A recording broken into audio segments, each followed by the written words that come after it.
I'm a newcomer to TED and TEDx, and I just heard several times it's about ideas that are worth spreading. So I thought, what is my idea? And I think my idea is that America is an ongoing book with ongoing chapters. I'll return to that at the end. First, I want to thank the organizers for having me, and all of you for being here.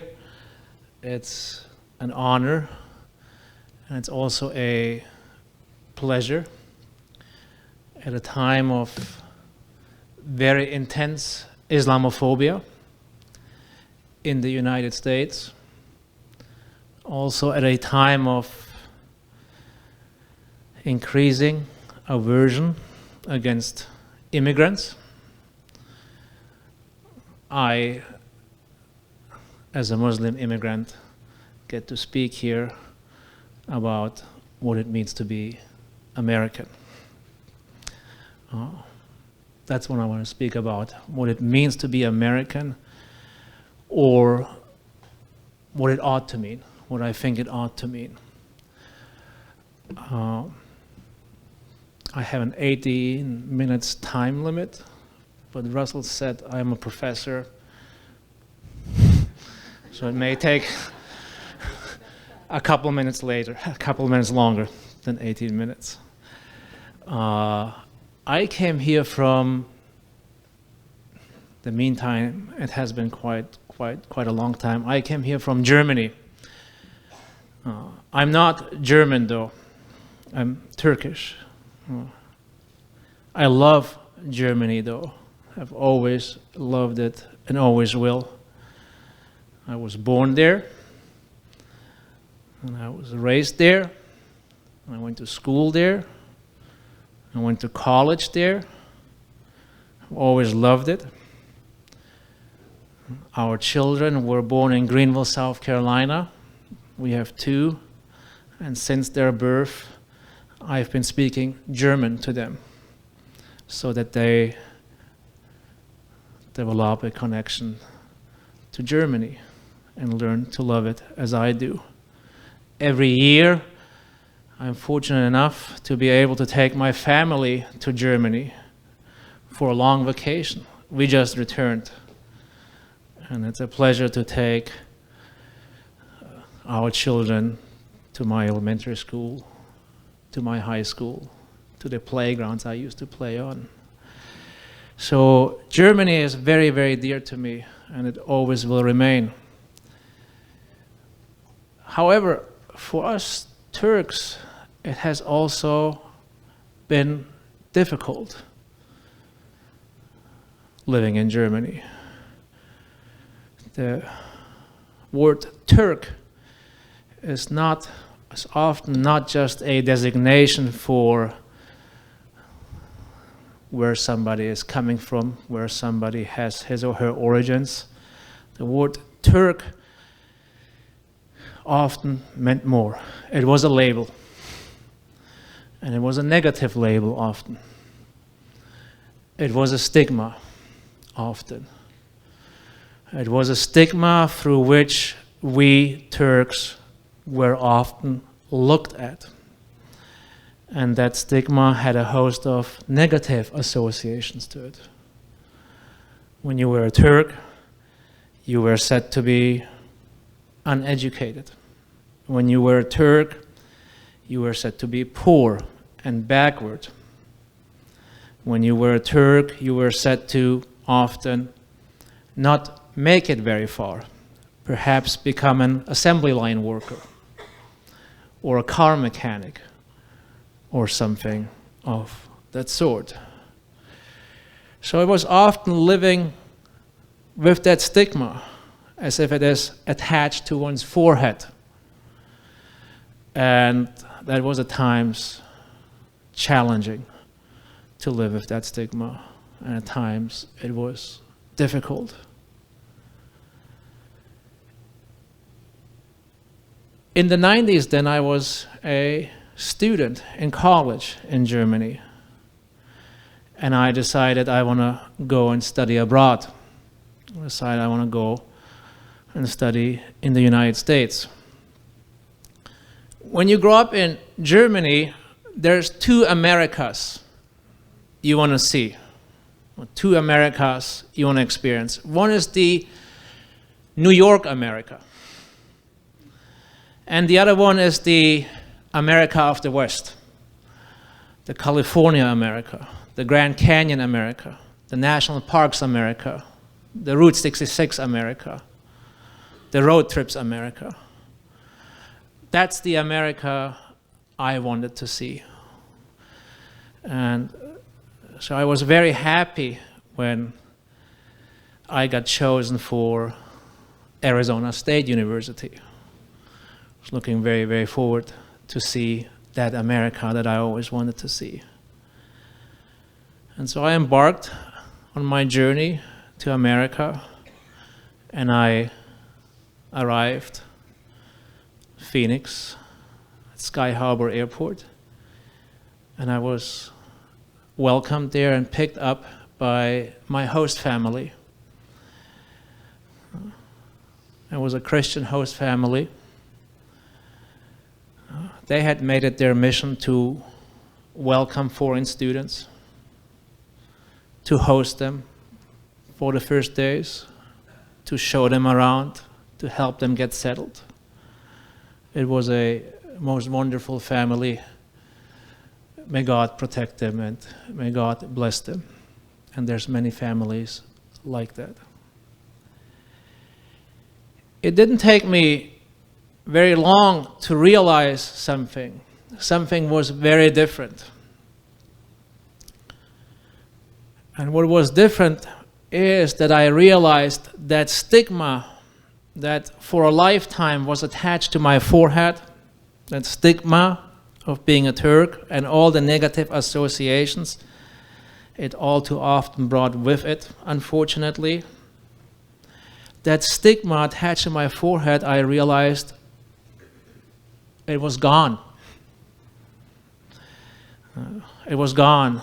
I realized people now didn't look at me any longer through that stigma and all the negative associations.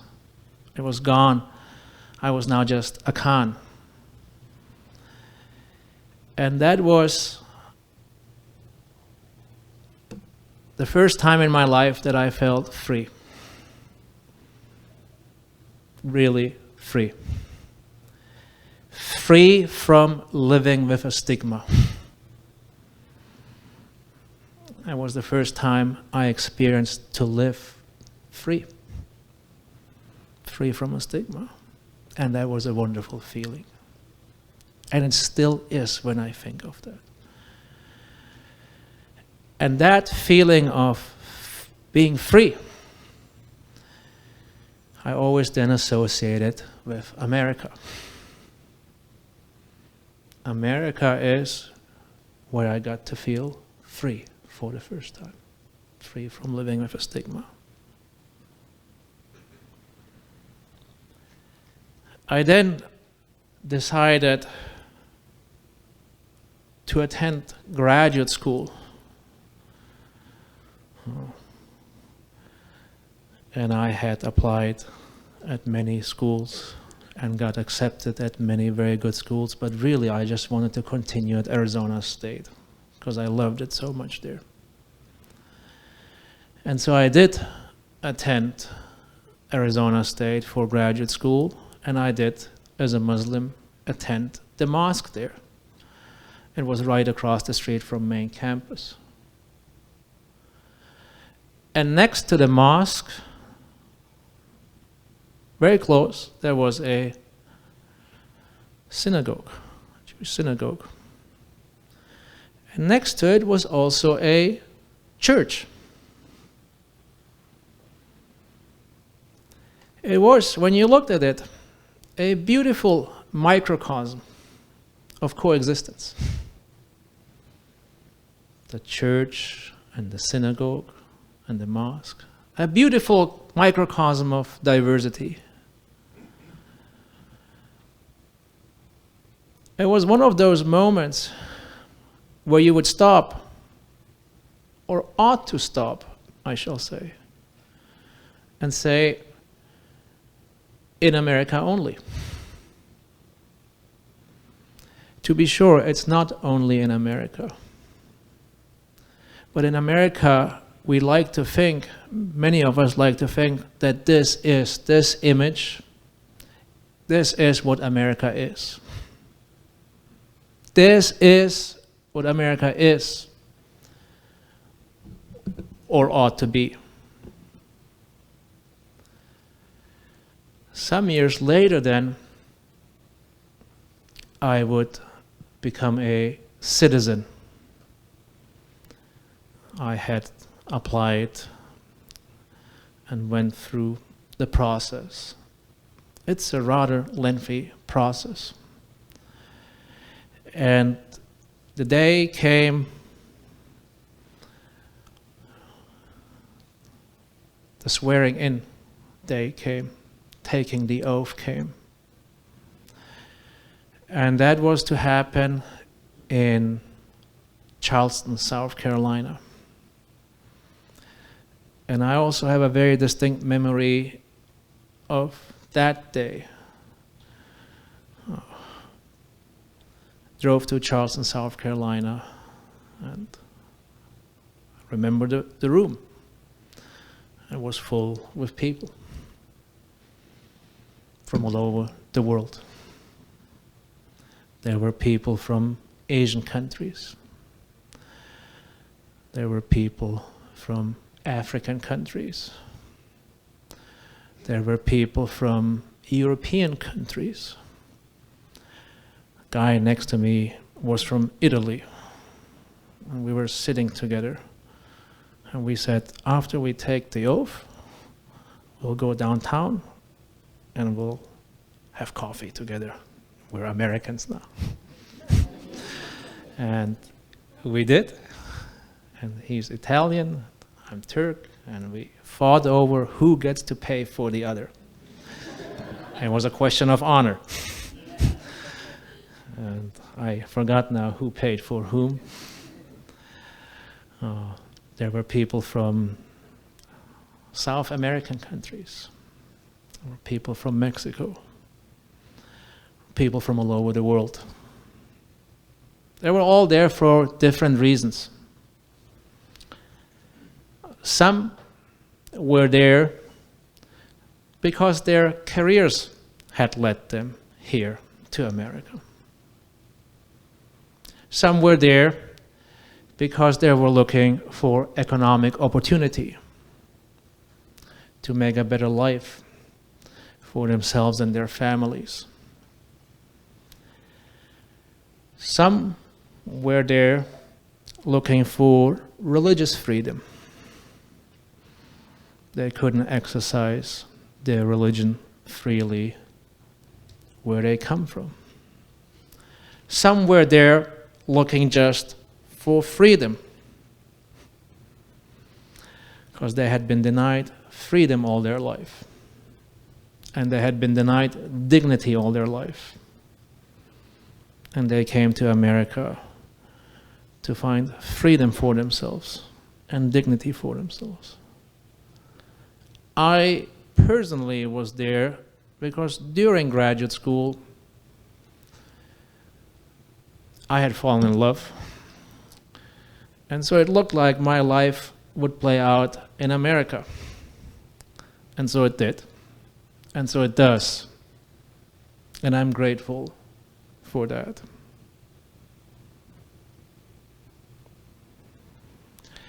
Regardless of each person's reason for being there, what they all shared in common is they now wanted America to be their new home. They were all smiling.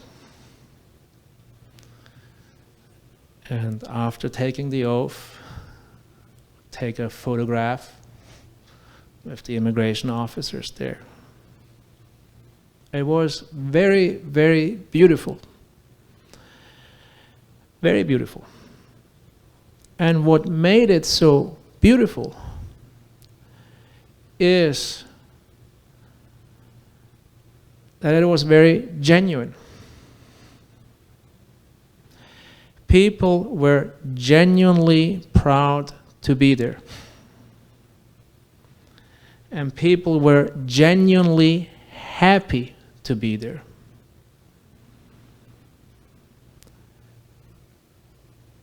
I want to say it was a genuine American moment. If you ever have the chance, I urge you to attend one of these swearing-in ceremonies and look at the people taking the oath. Look at their faces and their eyes, and you may see something about America that you haven't seen yet.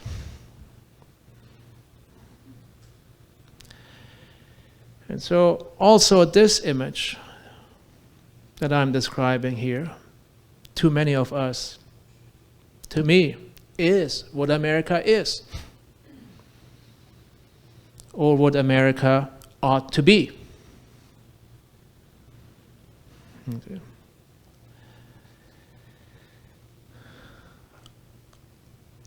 I'm a professor, and I often visit other campuses.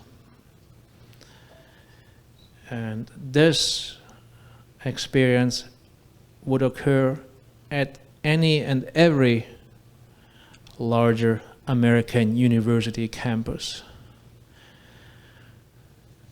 But I distinctly remember my experience at UCSD, the University of California in San Diego, and at GW.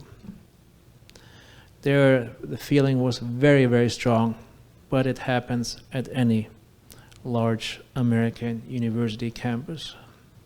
I was sitting there on campus, sipping coffee, and the students were walking by. And I'm looking at them,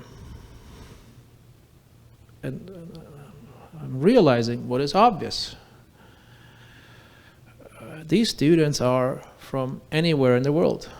There's Japanese students walking by, and Korean students walking by, students from Malaysia walking by, from the Philippines, from Indonesia walking by, from Somalia, from Ethiopia, from Egypt, from Turkey, from Greece.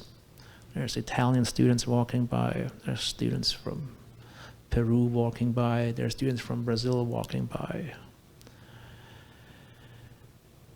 And all of these young people are on this American university campus because they're very good in something.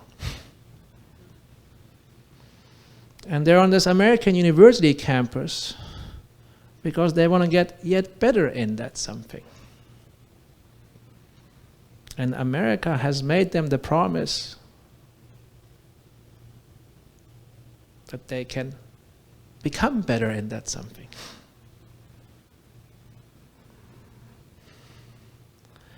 And when they are better in that something, they will contribute to our world of tomorrow. When you look at these students, in fact, when you look at any of these images that I've been trying to describe here, you come to realize, I come to realize, that America is much more than a country. America is also an idea. America is much more than a country. It is also an idea. And it is the idea that no matter who you are, you can be and you can become. No matter who you are or what you are, you can be and you can become. To me, the American idea is also that I can say, this is mine as much as it is yours. And you won't stop me from saying that. That anybody can say, this, looking out, is mine as much as it is yours. You won't be stopped from saying that. See, I couldn't say that in Germany. As much as I love Germany, as much as I continue to love Germany, I couldn't say, looking out and pointing out, this is mine as much as it is yours. I would be stopped. I would be told, no, you're not really owning this as much as we own this. You're the son of immigrants. You're the son of guest workers. Couldn't say this. But for me, the American idea is that I can say, this is mine as much as it's yours. And you won't stop me. And I won't stop you. The American idea is indeed beautiful. It has to do with acceptance, with inclusion, with opportunity, with equality, with justice, and so on. Now, this idea of America that I have been describing here is not always the reality of America. The idea of America is not always the reality of America. Native Americans know this. African Americans know this. Latinx know this. Hispanics know this. Jews know this. Catholics know this. Muslims know this. That the idea of America is not always the reality of America. And perhaps it is even the case that some of the ideas we have about America never meant to be the reality of America. Perhaps it is even the case that some of the ideas we hold dearly about America never meant to be true. But we're always just purported for us to celebrate these ideas. But weren't meant to be true. We're always just myths. Some of them our national founding myths. Well, regardless of whether the reality of America just deviates from the idea of America, or whether some of these ideas never meant to be true, it is up to us to make them true.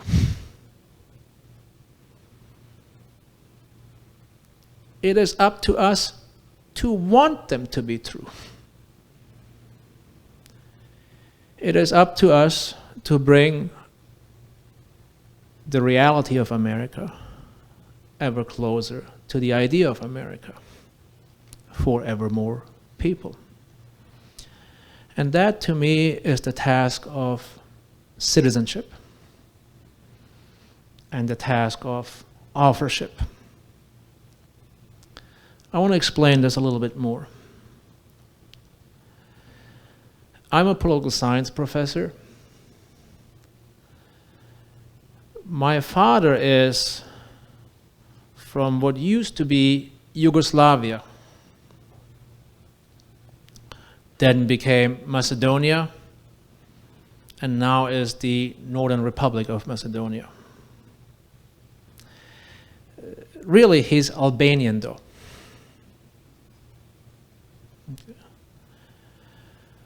My mother was from Turkey.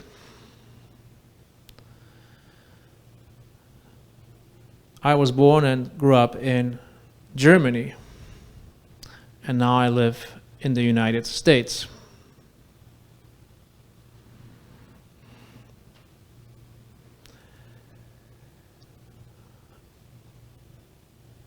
Yugoslavia and Albania were communist countries. Turkey has seen various coups or coup attempts. It's formally a democracy, albeit one that needs more maturing. Germany and the United States are mature democracies, which, however, we shall also not take for granted. It's both through my professional experience as a political scientist and my personal experience, my own personal background, that I came to experience many political systems. And I pondered for a long time what citizenry means in these different contexts, in these different places. What citizenry means, or what citizenry ought to mean.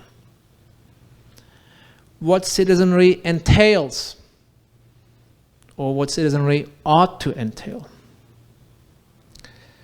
And I came to the conclusion that in all these cases, albeit in varying degrees, citizenry means critical co-authorship. Citizenry means critical co-authorship.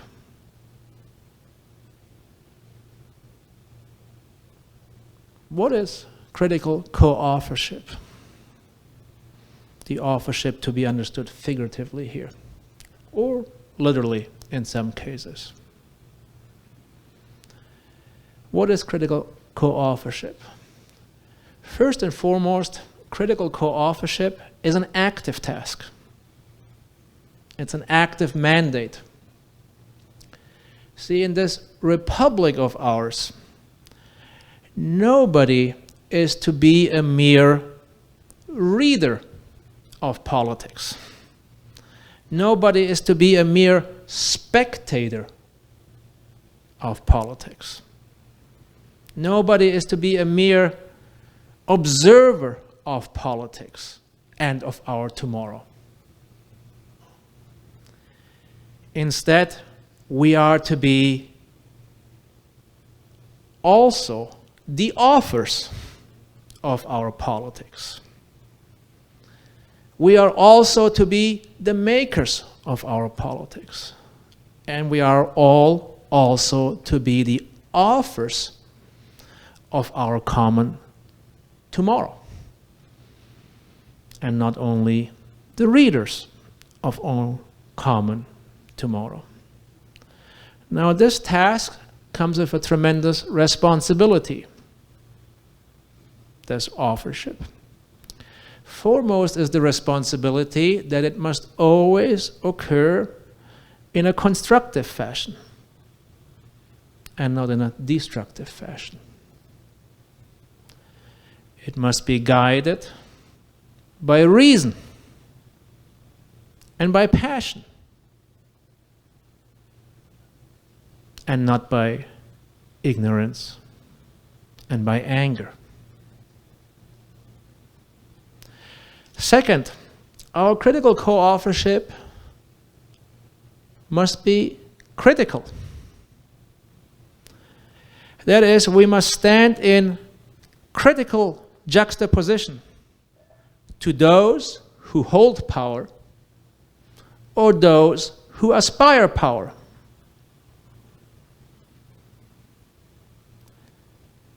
We must continuously confront them and engage them with question marks and not salute them with exclamation marks.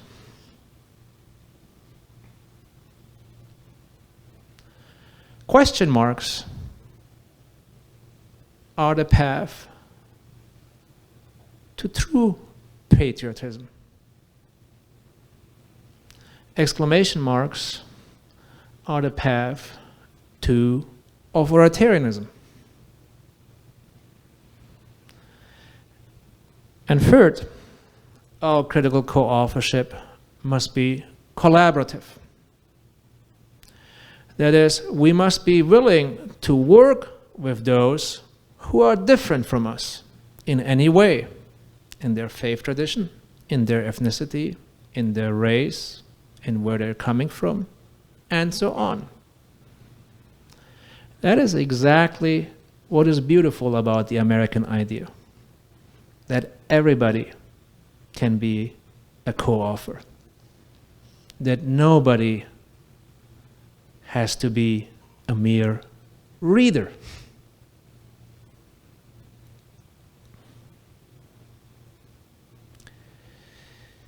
I'm afraid to say that we're falling short with our mandate of critical co-authorship.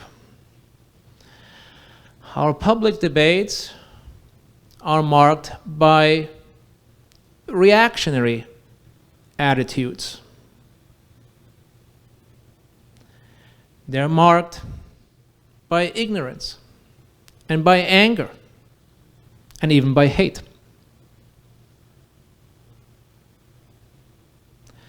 Too many politicians and pundits have been thriving on this mood, and they've been propelling it as well. Too many politicians and pundits have been speaking to the fears of the American people and to their lower instincts, as opposed to their ethics and their morals and their compassions. And it's not good for our country. If we truly love America, we will neither participate in this mood nor idly stand by. Instead, we will counter it through our critical co-authorship. Critical co-authorship is imperative exactly because the reality of America is not always in sync with the idea of America. Whether these ideas pertain to matters of immigration and how we look at immigrants, and how we look at people in need, whether these ideas pertain to matters of race and race equality, whether these ideas pertain to matters of economic justice, whether these ideas pertain to matters of social justice.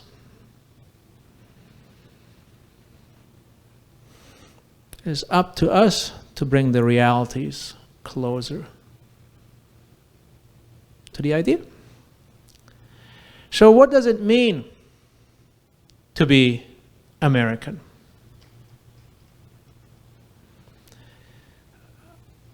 I encourage you, I invite you to go home and ponder that question and write an essay, a reflective essay. One that ought to be at least 3 or 4 pages long. You shouldn't be able to complete the essay in 20 minutes. It should take you 2 or 3 weeks, at least. It should take you several trips into the woods and several walks in the woods. It should take you several rounds around the lake and deeply think about what it means to be American, so that you have enough to say for 3 or 4 or 5 pages. And then when you're done, as you know, I'm a professor, you can email it to me, and I'll grade it, and I'll send it back to you. For me, I like to think of America in terms of an ongoing book with ongoing chapters. And each chapter must be better than the preceding chapter. Each following chapter must contain more equality than the preceding chapter. Each chapter must contain more justice than the preceding chapter. Each chapter must contain more beauty than the preceding chapter. It is these chapters that must always define the Book of America. Chapters that will always have more equality, more justice, and more beauty. I'm afraid to say that the chapter we're currently writing does not have these qualities.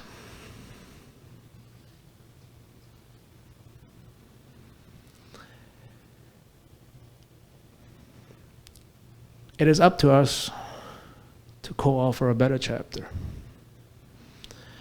as our best days are still ahead of us. I firmly believe that, and will always believe it.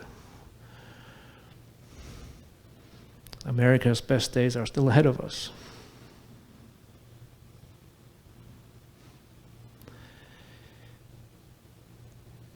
It is up to us to co-author this chapter, in which we will bring the reality of America ever closer to the idea of America. So that is what it means to be American to me. Thank you very much for listening. Thank you.